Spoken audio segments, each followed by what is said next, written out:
morning. Welcome to Smart Men's Business. I'm Andrew Barije.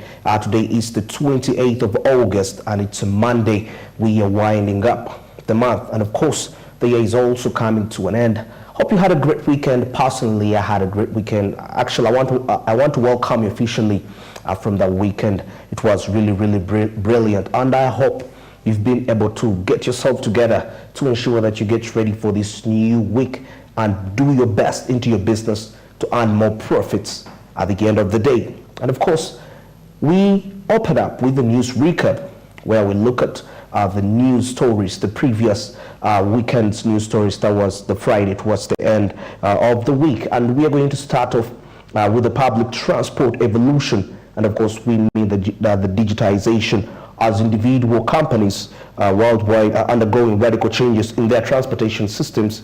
That's in their within the advances of technology. Forgetting the uncomfortable taxis, public transport has been streamlined, professionalized. That's where there has come existence of online transportation companies. Let's have the details.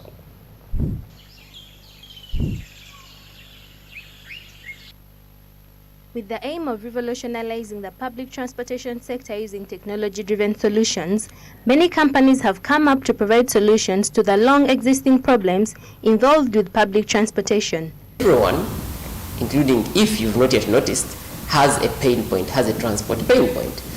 For example, let me give you an example. If you really wanted to move, let's say, from one district to another right now, you will realize that you need to quickly go to the bus park or to the old taxi park and jump on a taxi. But you are not sure that you'll find a bus, and you're not even sure that you find available seats or that you will find the seat that you want to sit on, and you don't even know how much that seat costs. What if you find the bus has already filled up? Or let's say you work in an organization and you want to move from to go and do your company errands. You want to go to the field and you've been given per diem. How sure are you that the vehicle you're going to use has been serviced properly and that the driver who is taking you is professional enough? Public transport in Uganda is largely dominated by taxis and bodabodas, which are characterized by unstable prices, overloading, and according to the 2022 Road Safety Report, bodabodas are the #1 cause of road traffic accidents due to their reckless driving. Inefficiency in the transport industry. So transport is one of those services that is highly demanded for by everyone at whatever level or status they are in life. At one point, anyone would have a mobility issue. But there are also so many service providers in the market. However, they are also very unprofessional. So it's not even just about the pricing, it's just about the standard of the service. Online transport companies continue to face a number of challenges, hindering their existence in many African countries, including Uganda, as the TRIPS country director explains. The very low internet penetration in Uganda. For example, in as much as we think people own smartphones, we only have about 20 million smartphones in a population of over 45 million people. We still struggle with very slow network. We actually have low adaptability. People are still using the internet for just communication.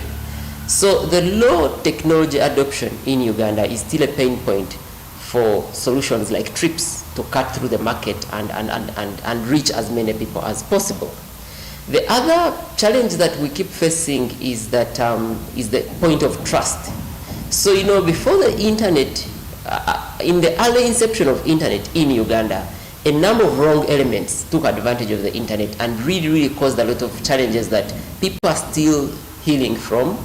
And this is making it extremely difficult for so many other good technologies to actually cut through the market. Unlike the rudimentary public transport used by majority middle class and lower class Ugandans, these transport companies take an extra mile to put into consideration the customers' experiences while on their journeys. So we take care of our customers. We collect feedback after each and every trip. So that way we are able to keep a certain standard, a good standard of our services. So with the customer, we want to make sure that every single customer we serve actually returns back to us. And it's actually been in one of our values that we put the customer first at all costs.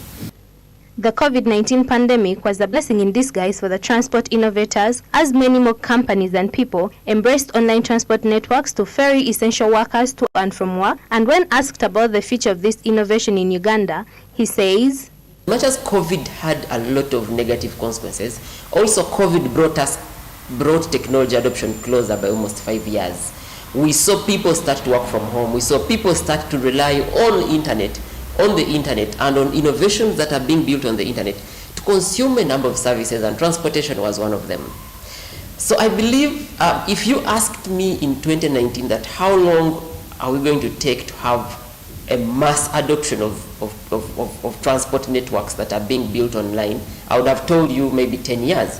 But now I can tell you that in the next 2 or 3 years, you're going to see everything that needs transportation being operated online. We have already seen fleet management solutions that are bus operators, lorry operators, cargo, logistics, all of them are now relying on digital solutions to be able to handle right from fleet to mechanics to everything. We are now going to see a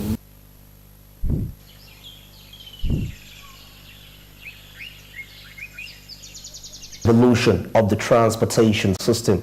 And of course, when we talk evolution, it means in every sector the digitization aspect is very, very important to really be considered.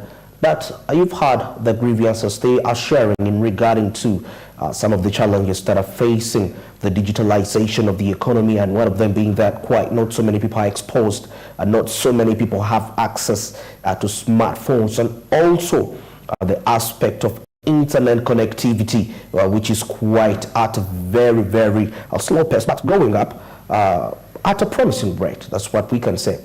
We expect the best, because in Uganda we have challenges of bandwidth. And you know, when I talk bandwidth, I mean the strength of the signals to execute their purpose at the end of the day. So just a few hindrances, but digitization is very key for the transportation sector, that it creates professionalism and also decency and formality into the occupation. Okay, and now let's cross over to the sustainable, that's energy plan. The Uganda Vision 2040, which states that Uganda aspires to have access to clean, affordable, and reliable energy sources to facilitate industrialization, that's for sustainable development. The Prime Minister of Uganda, Robert Nabanja, launched the Sustainable Energy Response Plan, targeting refugee hosting communities rather. Let's have the details.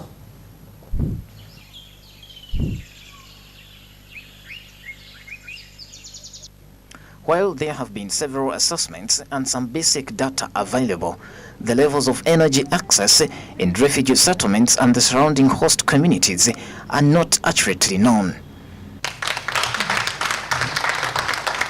Therefore, in a bid to have reliable and affordable energy in the refugee hosting communities, the Prime Minister of Uganda, Robina Nabanja, has launched the Sustainable Energy Response Plan to promote local industries and entrepreneurship. I take the honor to launch the Sustainable Energy Response Plan. Unlike other plans that relate directly to the targeted beneficiaries, this plan is addressing a situation of wider coverage, and therefore it is directly rotating with the environment, you know, the environmental question we have, and the climate change. Our refugees and host communities have been entirely relying on biomass for cooking and on charcoal for income, you are aware, and bush burning for cultivation. According to data from the Ministry of Energy and Mineral Development, across the country, charcoal for domestic purpose alone consumes approximately 32% of the average Ugandan's household income. Extending clean energy to refugee settlement is therefore paramount. However, the cost of using energy determines its usage. Power will be extended, but that power has to be utilized. it has to be consumed because we have to regain the money that we invest.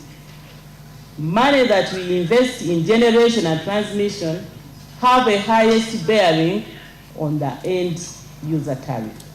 So if we generate electricity, we don't use it, we will end up with what they call excess power. It is not excess, but it is power which we are not using because we are not plugging in. We are not consuming that power. Energy, as I said, is fundamental, as was stated here by other people who spoke. We need it for cooking, for example, which is fundamental. We need it for lighting and so forth. Most districts, including my district, where we are hosting about 75,000 refugees. The areas where the refugees are, the forest cover is minimal.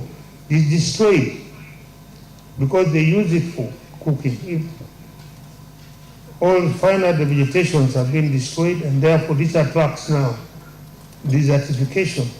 Slowly the country becomes. Access to sustainable energy is key to achieving the objectives set out in the National Development Plans and Uganda Vision 2040. Energy sector is a major contributor to government revenues, and its performance impacts the performance of others.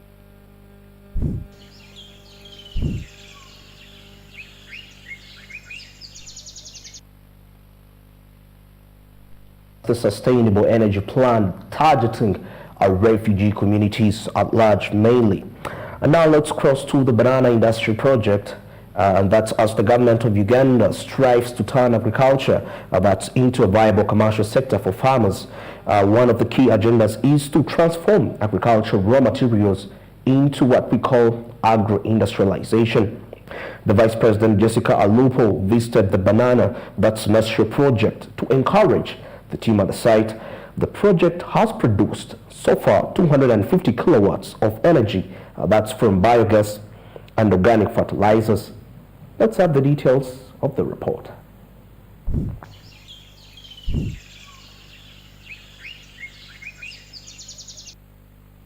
In 2005, His Excellency Yoweri Kaguta Museveni started an initiative of Presidential Initiative on Banana Industrial Development with an idea to start full-scale industrialization of Uganda's bananas. Adding value to the product has led to products such as biscuits, porridge flour, soap, noodles, among others from the bananas. Very sincere for finding time for this small meeting that we are going to have, which arises from an instruction of His Excellency the President on how government should work with the banana initiative led by Dr. Rambla. First, to accomplish what you are already doing in a manner which is satisfactory both to the scientists and the farmers. While highlighting some of the achievements of the project, Professor Florence Molanga says that it has grown the investment portfolio to a demonstration plant, water and irrigation works that will serve neighboring communities in the industrialization of agricultural sector. Vice President applauded the team. Then we address what we want him to address on the immediate, the medium term, and what happened. Then I will share everything with him, and then my thinking is that since the budgeting cycle is beginning next month, we will invite you again to cabinet to make a presentation through the relevant ministry, either trade or agriculture, even trade or science, so that when I share with him a summary, when we invite you, you will already have taken a decision, so we will make our work easy in cabinet when you come to the ministry. For their efforts and dedication to solving problems and increasing sustainability through industrialization of agriculture. Immediate would have been okay. So, of course, we had, because of the financial issue, we have looked at a gradual increment, originally commercialization So that's why that, because of that driving the profit, His Excellency called us to see how can we fast track this. So we look at the first model of commercialization of the Health Act.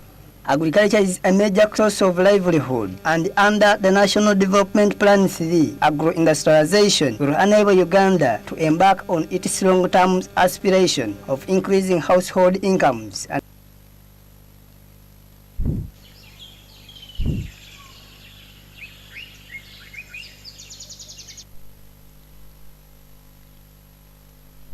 That's the banana industrial project. And of course, I believe that one of the, let me say, competitive advantages that Uganda can have regarding the agricultural products to be exported out there could be these bananas once they are added some good value to them. It could be something that can have our identity, let me say that. Just like Brazil has coffee, Uganda can have bananas. That's if we can really capitalize on them, take time to add value to them, and we can actually be able to compete favorably onto the world market. Just an opinion anyway, just sharing on that, but I believe we could have quite a big competitive advantage on the bananas. Now, as we about to wrap up the recap, of course, last but not the least, let's take a look at organic, and that's versus imported products. Now we are talking cosmetics. Organic producers largely rely on natural substances, that's physical and mechanical or biologically based farming methods to the fullest extent possible. A skincare product can be called organic if its ingredients are certified and if its ingredients are certified to have grown on soil that had no mechanical substances applied onto it.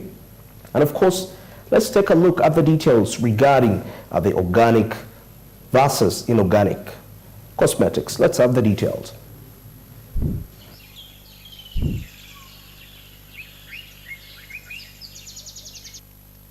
The cosmetics industry in Uganda grew by 50% from 2015 to 2018 to reach $45 million.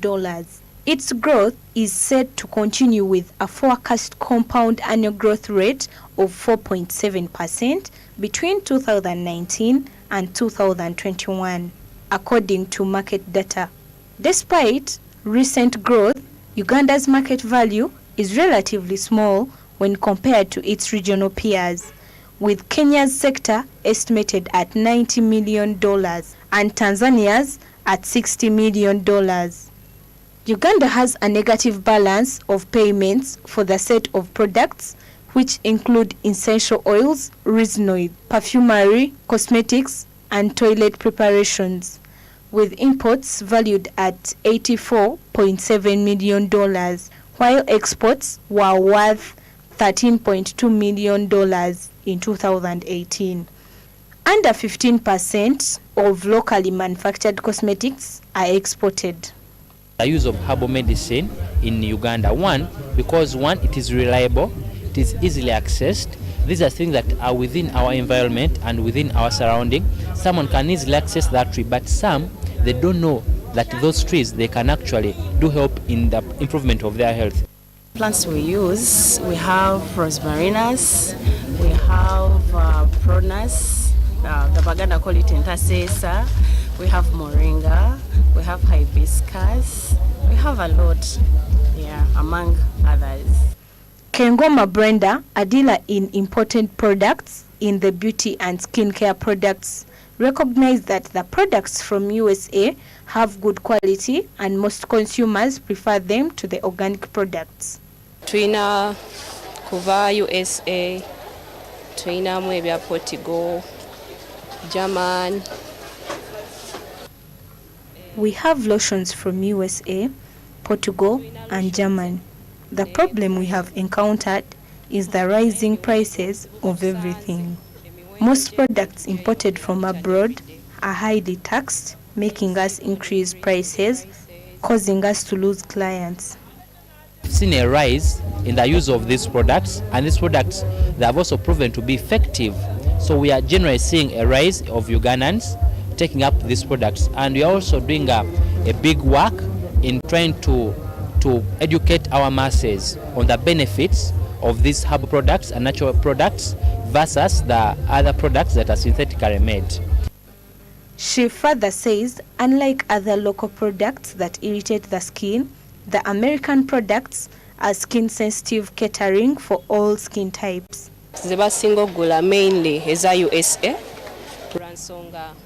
Most bought products are USA because lotions from there don't have certain chemicals that spoil and irritate the skin. You find some products from some other countries are not good with hydrochlorine, which affects the skin. The changing shape of the export market can be attributed to shifting global business market for cosmetics, which has seen Uganda's niche natural oils segment, such as shea butter, coconut oil, and avocado oil, attract.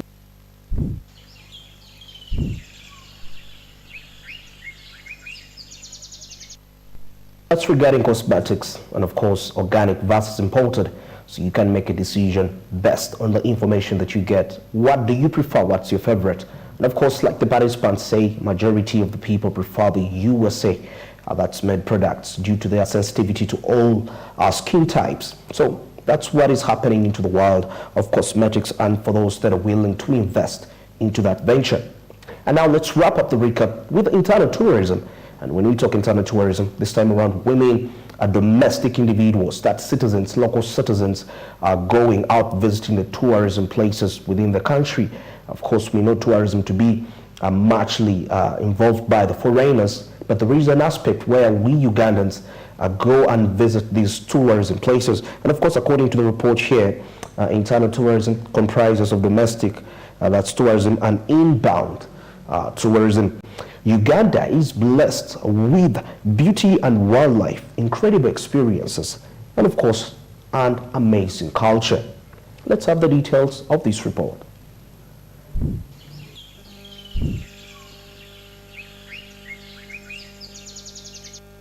Internal tourism relates to the tourism of visitors, both resident and non-resident, within the economic territory of the country of reference. This is intended to boost the tourism industry and encourage locals to visit beautiful places in Uganda. In the same spirit, we look at the importance of domestic tourism in Uganda. This highlights some good places that can easily be visited in a day or a weekend.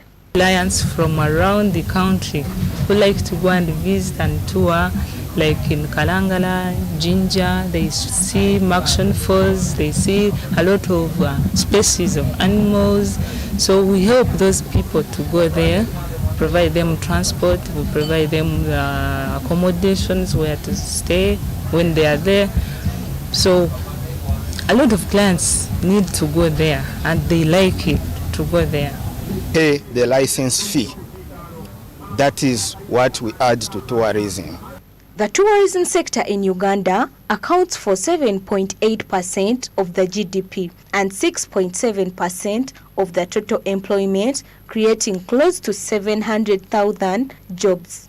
Regardless of its own contribution to the country's GDP, there are some Ugandans dealing in internal tourism, highlighted challenges which they think should be worked upon. Few clients who are not aware of what is happening in tourism, they think maybe tourism is for those people who are just free, they just want to go and enjoy life. They call it people, they want to be motivated, they want to be taught maybe to know what is happening around their country. So we get that challenge that we have to teach everyone that tourism is not for those ones who are free, who are going for honeymoons. The only challenge that you are facing, it's mostly on feeding these animals. So our humble request to the government, it is to support us so that we can boost up this industry. And also in terms of requesting, getting these animals, we have to apply to Uganda Wildlife Authority to give us these animals, because you cannot go and get these animals when you don't have any papers from Uganda Wildlife. So our humble request also to the Uganda Wildlife, it is to help us to respond in time. Domestic tourism helps to drive the conservation goals forward by making more people aware of the beauty of nature and the need to save it from the threatening forces, especially human manageable forces. Depending on where you are, you have enough close-by locations to visit and boost Uganda's tourism. It is important to remember that Uganda's tourism happens at all times of the year.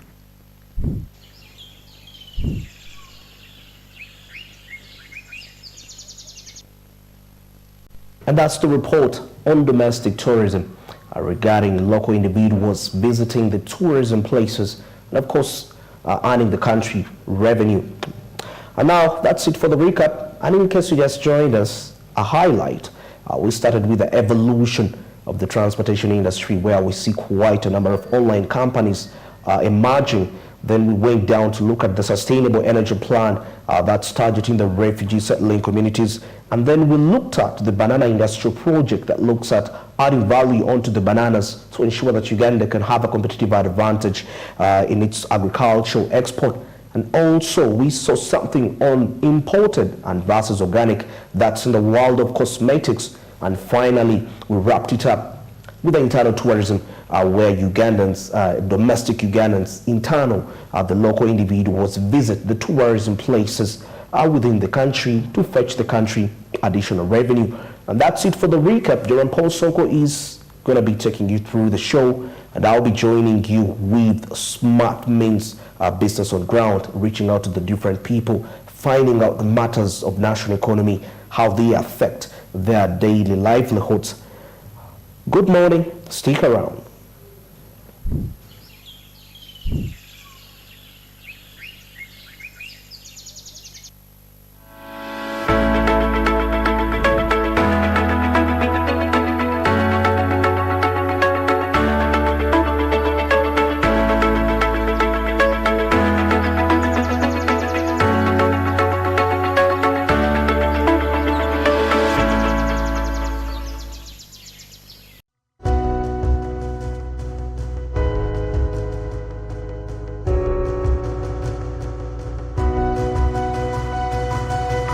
Smart 24, driving business.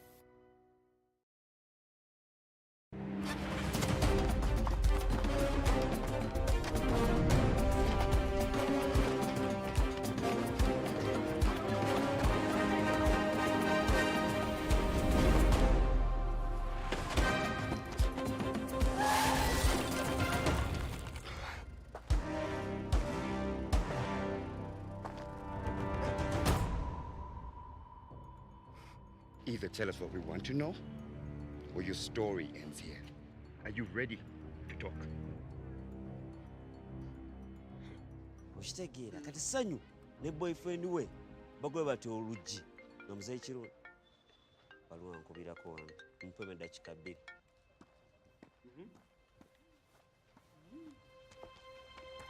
For stories you can't let go, only on Pearl Magic Prime.